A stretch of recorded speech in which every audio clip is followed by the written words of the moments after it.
everyone, welcome back to another video.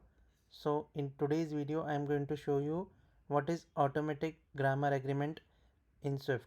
So here if you see, I have created one small project where on this one screen you can see there is add button, subtract button, and there is a text.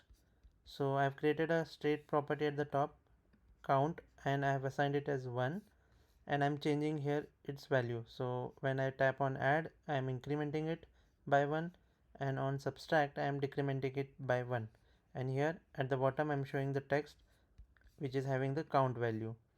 So what happens is when I tap on add, you can see the count is increasing, but you can see it is showing that 3 apple, but it should at least it should show as 3 apples.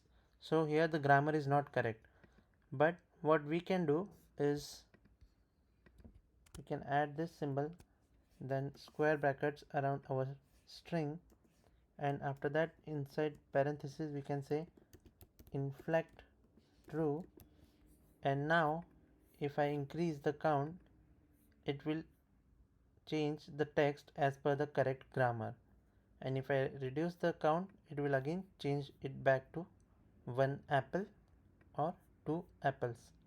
So this is what automatic grammar agreement in Swift. Thank you so much for watching. Stay tuned for the next video.